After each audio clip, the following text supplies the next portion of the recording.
It all started with a very simple idea.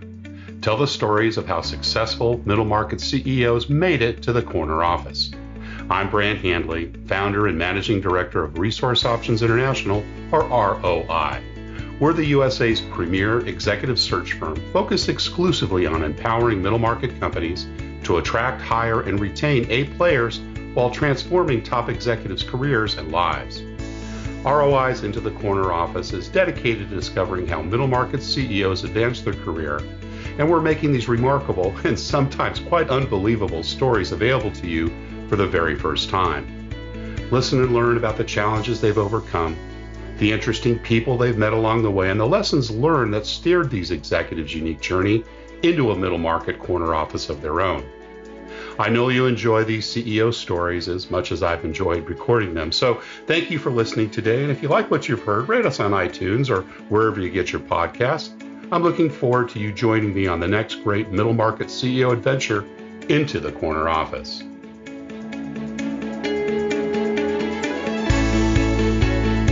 Today, my guest is Mark Knoy, President and Chief Executive Officer of American Commercial Barge Lines.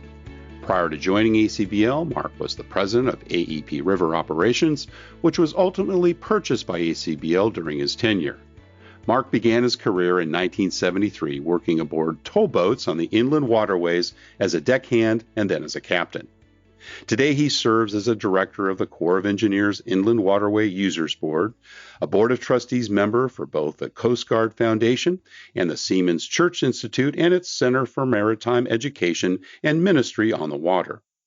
He is a past chairman of both the Waterways Council and the Midwest region of the American Waterways Operators. Mark lives with his wife, Mary, in Louisville, and together they have 3 grown children. Mark Knoy, welcome into the corner office.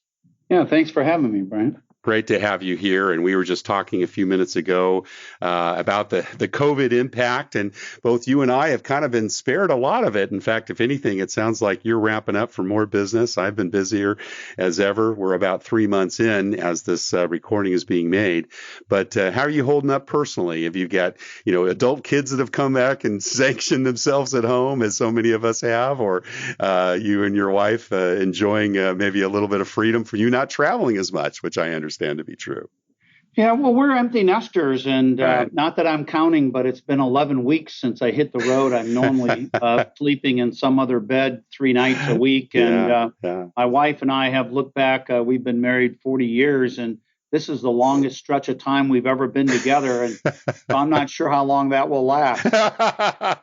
Well, I'm sure she's very happy about that, but who knows? As we get through this thing, our travel schedules and probably our work lives will change. The new normal will be something that'll be different for all of us. But I'm glad to hear that you're holding up and your business as well. You're an essential industry, as you mentioned. So have you had to lay off any staff, Mark, or have you actually ramped up as some of the other essential industries have? No, it's been pretty flat. We have about 2,100 teammates, and the vast majority of them work on towboats where they're gone for a month at a time. So when this whole thing broke out, we had about half of our employees had been quarantined on boats for about a month. So they were all in good shape, and we ramped up our onboarding procedures, and we've been very fortunate through a lot of preventative procedures and care. We've limited our exposure to COVID, and we've been very busy, not busier than normal, but it's been pretty much business as usual for us and for all of our teammates. So we're very happy about that. Awesome, Mark. Well, that's great to hear. But let's talk about you. We want to kind of learn a little bit about your early years. Tell me a little bit about where you grew up and what your early family life was like. Parents, siblings? Yeah, well, I grew up in a little small community of 9 houses and 65 people in the middle of cornfields. Wow. Where they intersected with the Illinois River around Starved Rock State Park. And this is in Indiana, Mark? This is in Central Illinois. Central Illinois, okay. Mm-hmm. Yeah, my dad had married a girl from this town, and he built a home there. Nice. And raised 5 children. He was a riverboat captain. And so he wasn't home very often. So when we did get to see him, it would be a quick trip in the station wagon over to the lock and where his boat was going through. And we'd get to see him and wave and say hi. And the first time I got to travel with him on a towboat, I was about 7 years old. Wow. So whether it was wanting to be with my dad or fascinated with the business, I'm not sure which, but I fell in love with it, and my future was pretty well laid out for me at a very young age. All I wanted to do was be like my dad and drive a towboat. That's awesome. Gosh, very early on. And so you were 7 at the time. You said 5 brothers and sisters. Where are you in the pecking order? I'm right in the middle. Okay. At one time, all of our family worked at a small business we had in the towing industry around Pekin, Illinois. Yeah. And so my brother today is a chief engineer over at Marathon Petroleum at their barge company. Oh. My sisters are both retired former supply chain people in the river industry. And my other sister was logistics in the river industry. So they've all had some semblance of career in the business. Yeah. And I would relate all of that back to our early upbringing and my father's professional career. Quite a dynasty. Was Mom involved in the industry as well, or is she bringing up all 5 of you? Well, she was helping out with anything that she could, but she worked as well. We all were trying to support the family. This is back in, I think we started that business in 1984. Oh, wow. We sold it in 1989. I thought I had done fairly well in that opportunity. I thought, geez, now I've got it made. I'll just go work for somebody else and kind of take life easy. And boy, was I in for a surprise there. I probably worked more than I ever worked owning my own business. I can imagine that. Well, we'll get to that in a minute. What were some of the early memories you had of Dad? Obviously it didn't sound like you saw him a whole lot, and driving out of the station wagon, joining him on the trip. Were there certain principles he taught you or things that you picked up along the way? Yeah, I felt like it was pretty special that I got to spend that time on the boat with him and just be him and I. And, we'd have to share a room. It wasn't all that usual for family members to be on the boat. But, sure. My dad was extremely well known in the industry. Everybody liked him. His nickname was Hot Rod because he could supposedly really make the boats go up and down the river. I was just always fascinated with the ease of ability that he did his job, and kind of like driving a race car where you should be looking out the front window all the time. He rarely looked out the front window. It just became very natural for him. And the other thing was he was just a whiz at math, and really? Just one of those individuals that can take 2 numbers and give you an answer no matter what you want to do with them. And he taught me some of those tricks. So I have to give a lot of my credit in growing up. Certainly my dad shaped the career path that I went on, and certainly taught me a lot of things about life at a very early age. As I was even going through high school, I would run out and ride the boat with him for a couple days, maybe over a long weekend. And then in the summers, I would work with him on the boats. So by the time I got out of high school, I was ready to go. I knew exactly what I wanted to do, and I couldn't wait to get to it. Were you a good student in school?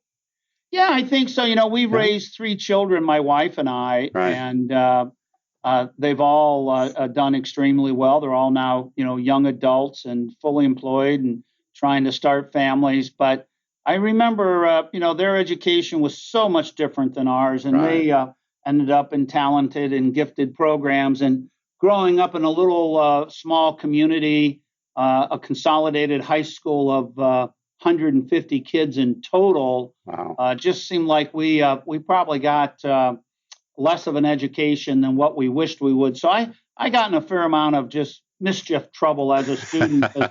I was bored. And, exactly. You were challenged. I just need something else to challenge me. So interesting dynamic, the difference there. Involved in sports, music, other things. I never was really overcome with athletics. I didn't get a very good dose of athleticism from my dad or my mom, for that matter. But I was just growing up in a small family out in the middle of the country. I wouldn't say we were poor. We always had plenty to eat, and we always had a roof over our heads and clothes to wear. But nothing more than that. If you wanted a bicycle, you'd have to figure out how to pay for it. If you wanted a candy bar or soda pop. So, work was what we did. And growing out in the country, worked on farms, baling hay and shelling corn and working for other farmers for the most part. Then working for farmers around the area. And that's just what you did because there wasn't. I remember we had 2 TV stations, the local WEEQ 25. Right. I don't remember the affiliation. And then we had kind of a religious TV station. And that was it. So, and plus mom wouldn't let you sit around in the house doing nothing. So you were just better off to be outside, either exploring or if you were lucky enough, working on another guy's farm. Yeah, come back at dinner time, right? Unless you get fed at the farmer's house. What'd you do with that pocket money? Was that something you saved away, or were there certain vices you had? I got a little bit of the gasoline and girls as I got to be 15, 16 years old, and my dad was kind of a car fanatic. Always had a nice car. Yeah. And so that's probably where I funneled most of my money was I saved it up for a car. I remember, living out in the country back in those days. When I was 14 years old, I bought a $25 used car. $25. I love it. I could then drive it back and forth to work. Even though I didn't have a license, I drove 11 miles back and forth to work, and that was very acceptable back then. Yeah, sure. Nobody was on the road for the most part, I imagine, right? Yeah, there used to be, I think there was even a law back in those days that kids on farms at 14 could drive, cars and trucks and implements on the road. And, it was a very different time in a very rural area. As long as you could see over the dashboard, right? Yeah, basically. Yeah, kind of. I love it. And was college ever an option for you? Did you, was that something you talked about? And tell me about, the thought process around that. It was, but I really didn't have the guidance to support it. My dad always had a lot bigger dreams for me. I don't know where he came up with the term or if he even knew what it meant. He wanted me to be a nuclear physicist. Oh, my gosh. I had no idea what that was. I wanted to be a towboat pilot. Right. And, I felt like it had treated our family pretty well over the years, but I did. And I remember my mom taking me to the Great Lakes Naval Base and did my physical and everything and came home and, the day I got ready to pack and go to school, I just said, I'm not going. I'm going to go to Memphis and sit for my towboat license at the U.S. Coast Guard testing facility. Right. And so that's what I did. And looking back on it, I know I really disappointed my family by not going off to school. But I sit here today as the president of one of our industry's largest businesses. And I think you've done okay.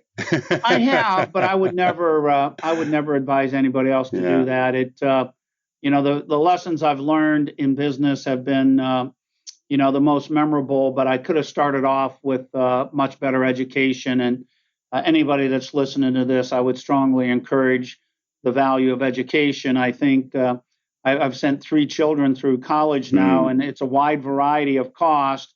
And you don't have to get caught up in the most expensive school. They teach the same skills at just about any type of school. And I know my wife, went through the local junior college and then went to a state college. And we didn't have any college debt when she was done. So that's good. You can make it work if you want to. Well, so you went down down in Tennessee, right? For your I went down to Memphis. License. That's where the Coast Guard office was. Right. There were some river schools down there, and I had saved pretty good money back. When I was a young guy, I was making $20, $25 a day, which was a lot of money back then. That's not bad. Yeah. It didn't you didn't spend it all on gas and girls. It doesn't sound like. And I knew it was going to cost me $700, which seemed like, I should be able to buy a house with that back in those days. Right.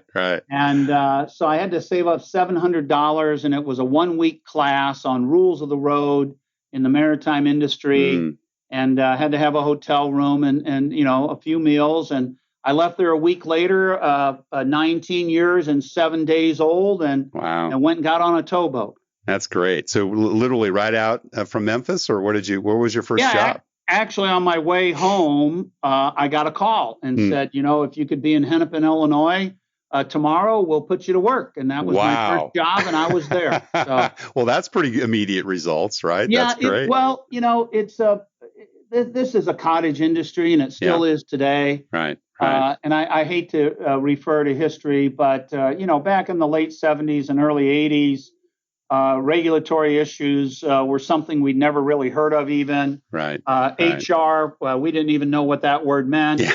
Right. It was a different time. And the name was very well known. And, if you're Delbert Knoy's son, I'm sure he's brought you up the right way and probably taught you how to run a boat. And, so I was given a chance that a lot of other kids wouldn't have been given just due to my dad's reputation, I'm sure. That's great. Well, do you remember the first time you started managing people, Mark? Well, I do, because I got my pilot's license, and then it wasn't very long after that. Actually, within about 6 months, I met the girl that I ended up marrying, and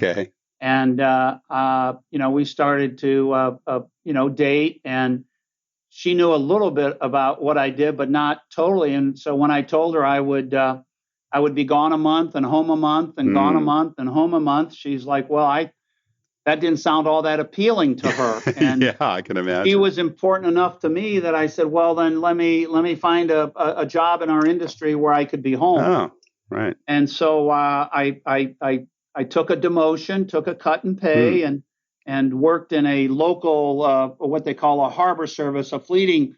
It's kind of like where the big boats with the big tows of barges come in and out. It's kind of like a parking garage, if you will. Right. And where they get all the barges ready to load and unload. And I could do that, making about 20% of what I did working on the boats. Whoa. But that's a big sacrifice. That's love, Mark. I was that excited about this girl. And so I just so happened the owner's son was in a horrific automobile accident and lost his life. Oh. And I stepped in and filled those shoes. And within a year, they bought another business. And I guess in mid 1980, my new bride and I, we moved to Pekin, Illinois. And I ran a small business operation that they had bought. Here I was, a kid 21 years old, the boss of men, if you will, men that were 40 years old that had twice your age, wives and children almost as old as me, Right, and how did that go? Was that a challenge for you? And what were some of the lessons from that period? Yeah, it's really difficult, and it's been an uphill climb in most of my career, because I've always been much younger than the people I led. Right. And one of the first things I learned, and probably during that period of time, the first couple of years I was there, is you can't really tell people what to do. You've got to make people want to do that.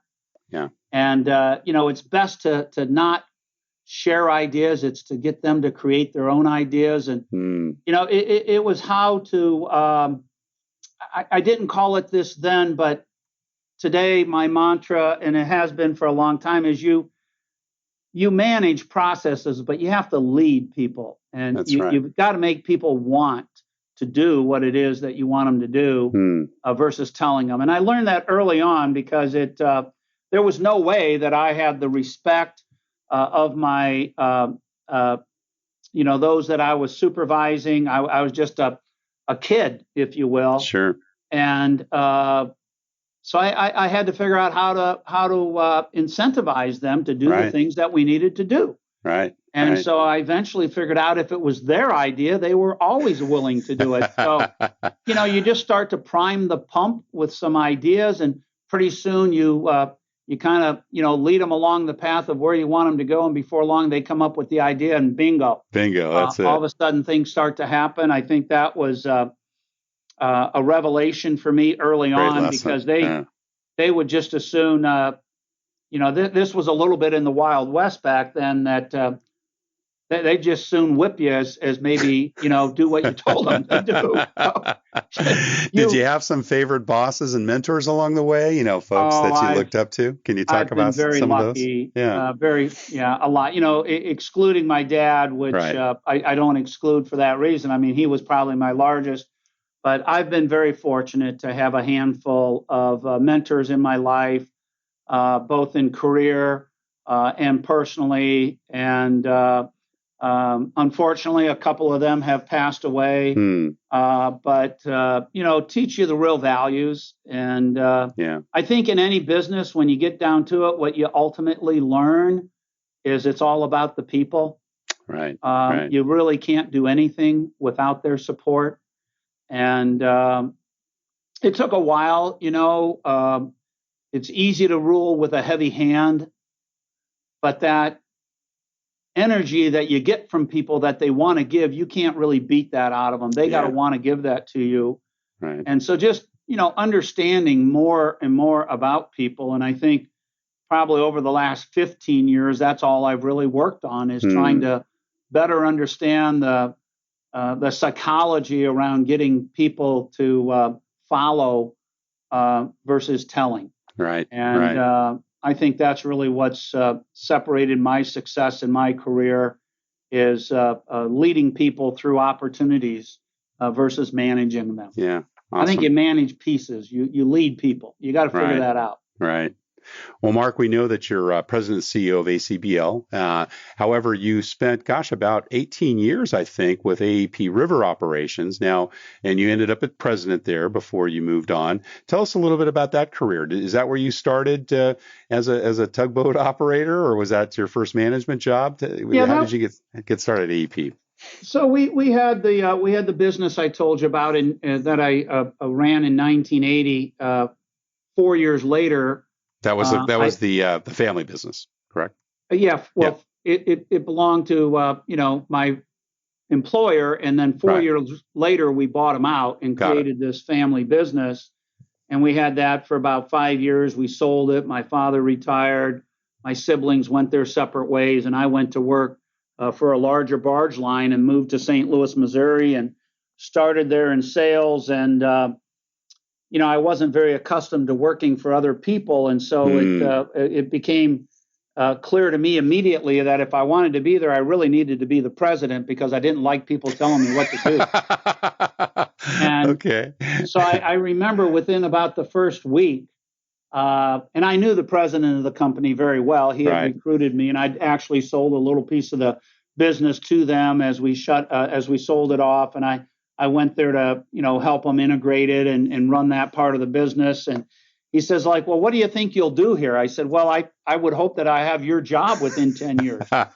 And he chuckled, and 6 years later, I had his job. Wow. So I started there in the early 90s, and it was a separate company for me. Was it a privately held operation? Yeah, it was a privately held operation, family kind business. of mid-range in our business, and they were purchased by AEP in 2000. Okay. And I had helped make that sale. Just before that sale, I was named the president.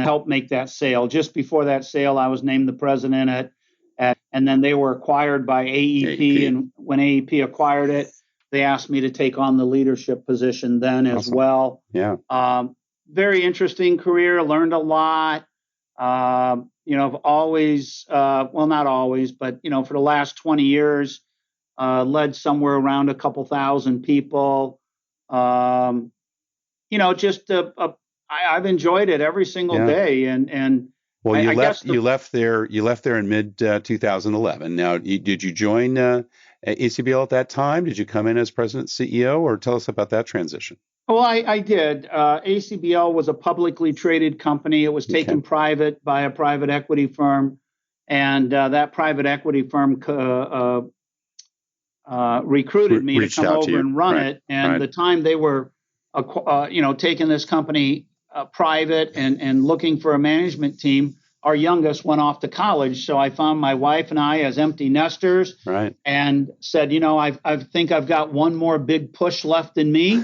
And this looks like a great opportunity to go to work and run the flagship company in the industry. Yeah. And so it was very appealing, and came over here 9 years ago and ended up buying the former employer about 5 years ago, bought AEP River Operations. So we are now at the top of the heap, if you will, in the industry, and have enjoyed every minute of it. That's great. Well, tell us a little bit about it. You said you've got about 2,100 employees, I think. And what's the operational span of your business? And specifically, what does ACBL do?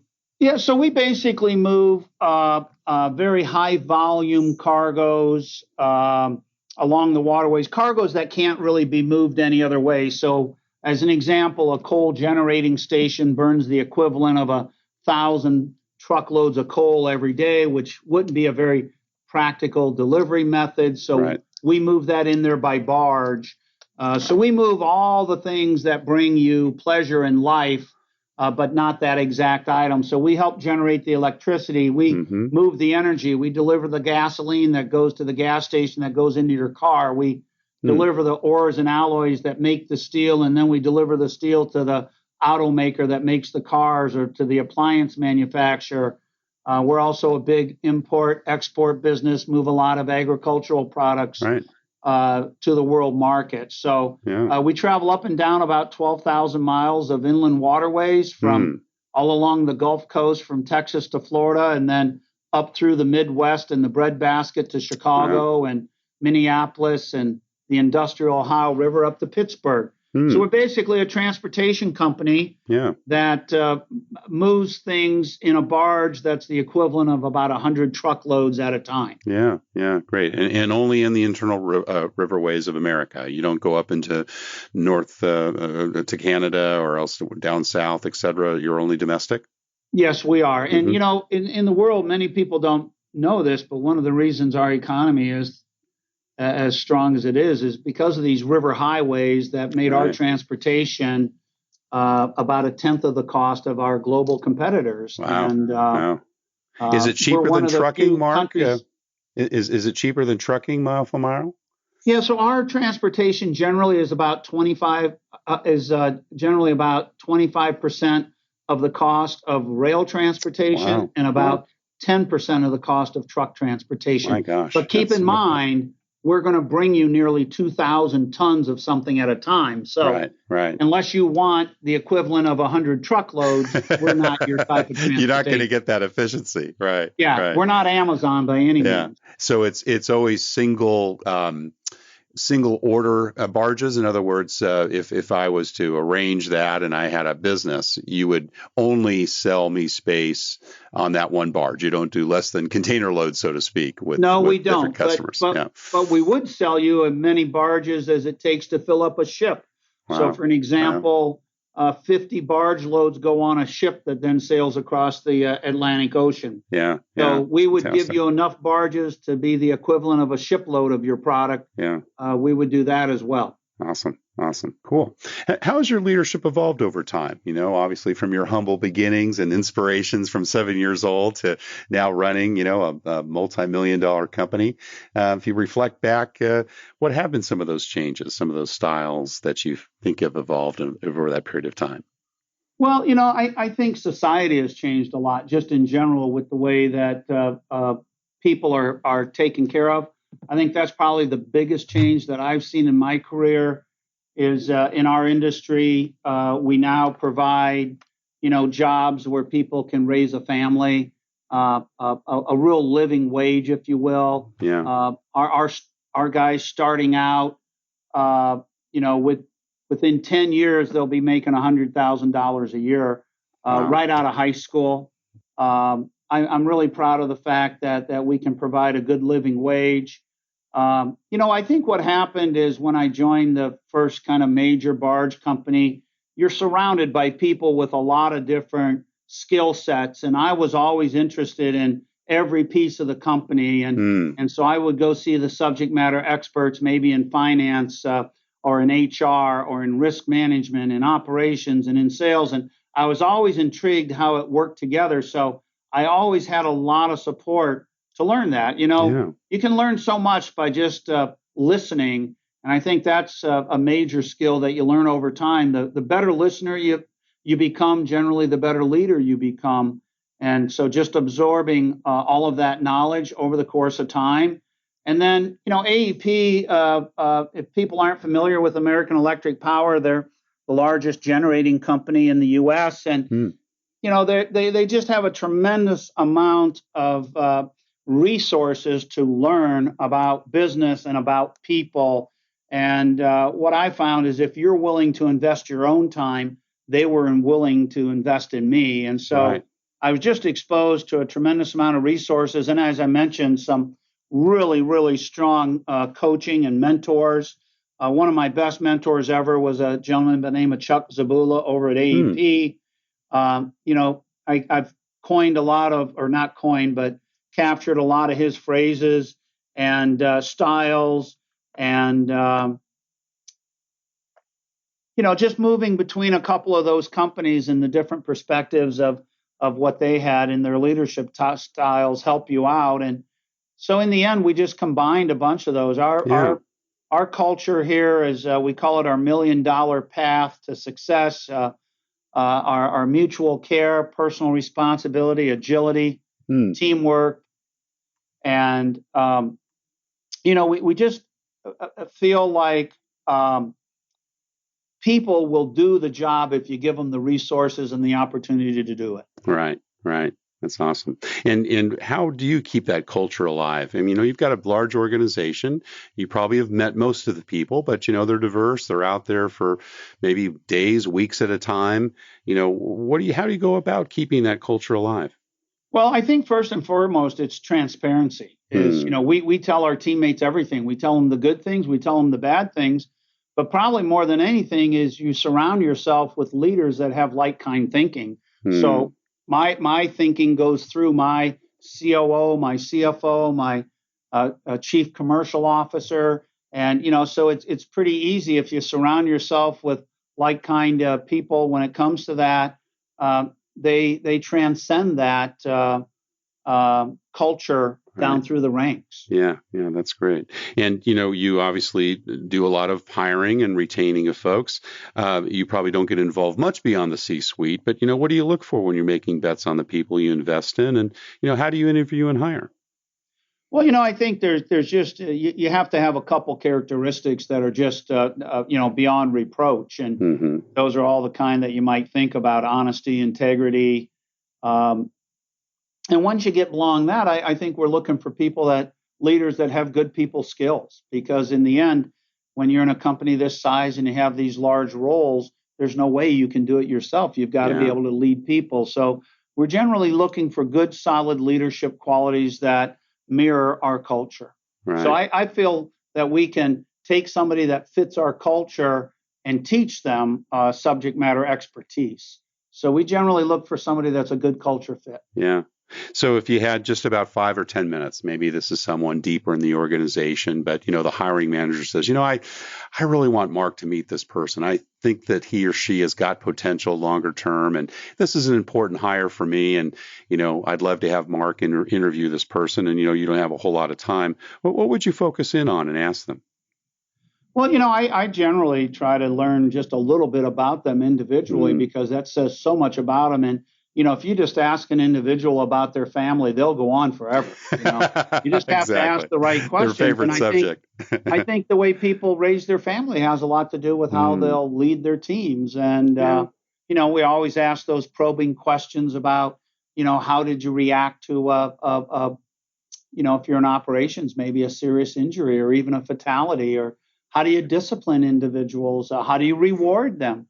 How much do you listen versus talking? I think, again, just trying to find those similar attributes that fit in with our culture. We want people that have a lot of passion and a lot of drive in team building and organizational development.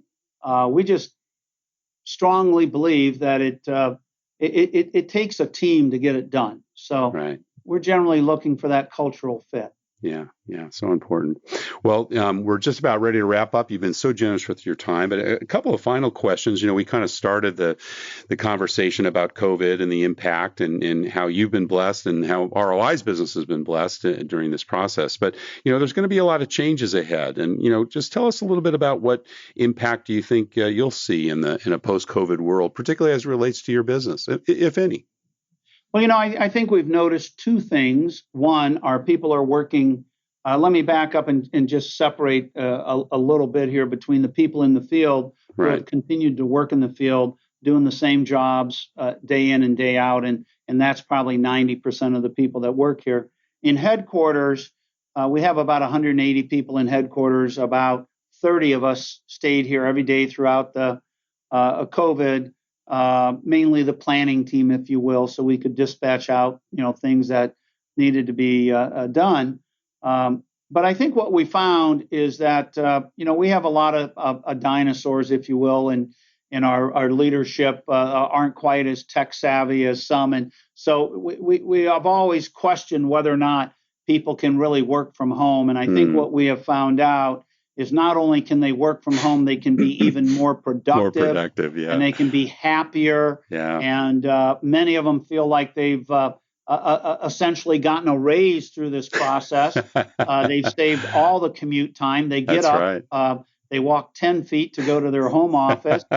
They save all of that time, and they're flexible. I mean, we're a 24-hour a day, 365 day a year business. So in the end, we're not so much committed to getting things done between 8 and 5. We have things that need to be done around the clock. And so we find that if you give people a little flexibility, they generally give you more in return. Yes. And that's what we found is that us old dinosaurs have learned that you can trust people outside of the office to do just as much, if not more, than what they had done while they were here. Yeah. Now, we are a little concerned about the loss of collaboration that just is, almost through osmosis that you get just by being here. But we think there's a lot of attributes to providing this flexibility. And we think there will be somewhere between maybe 25 and 35% of our people that never come back to the office. And I think we're going to be okay with that. That's a good thing. Yeah. It's interesting what you said about productivity. I did some research as we went into this process because I knew there would be a big shift to remote working. And we've been doing a lot of hiring in that area for some time. But pre-COVID, Mark, typically the at-home worker put in between a day and a day and a half every month in additional time and productivity. So call that, 18 days a year. That's like a full vacation package. And on top of that, they were not only happier and healthier, they also had higher retention rates. So clearly, people really do enjoy that. And I think that's going to be a big shift for many, many companies. And you look at the cost of real estate and offices, it's crazy, right? Why do you need to have that?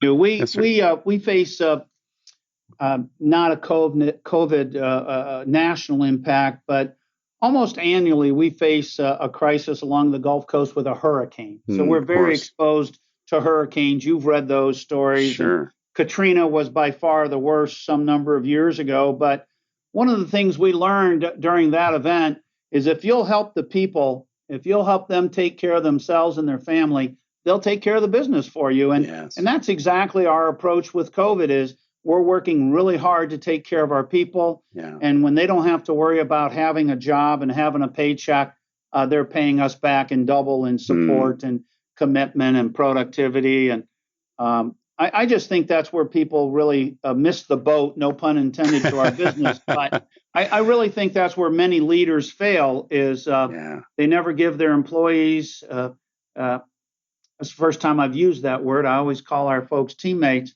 Right. But they don't give them enough credit. Exactly. What they can really do and the value that they can add. And I guess that's the message I'd like to leave with young leaders is people can do amazing things if you give them the right resources and the right support. No question. Well, Mark, last question. We ask this of all of our CEO featured guests. You did mention the importance of education and going on to college. But what other kind of career and life advice would you give to someone that maybe has their eyes on the corner office and, wants to run a company the size of yours someday? Well, don't do it if you want to have a family or anything else. Well, you've done okay in that area. It takes a tremendous amount of time. But what I tell young leaders is to build a team as early as you can. Build a team, surround yourself with subject matter experts in every different business discipline as you that you can think of. And as you move up the ladder, bring those teammates with you because they will become endear to you and vice versa. And teams are what makes the world go around, I think, especially the larger the company, the better team you need to lead it. Yeah, so true. Well, Mark Knoy, American Commercial Barge Line's President and CEO, thank you so much for sharing your journey into the corner office. Thank you, Brant. Happy to be here. Thank you for listening to Into the Corner Office with Brant Hanley. We hope you enjoyed hearing our guest CEO story as much as we did. If you want to hear more CEOs reveal their journey into the corner office, please subscribe via iTunes and tell your friends and colleagues. For more information about Brant, Resource Options International, and the mighty middle market, visit www.goforroi.com. We look forward to having you join us for our next episode.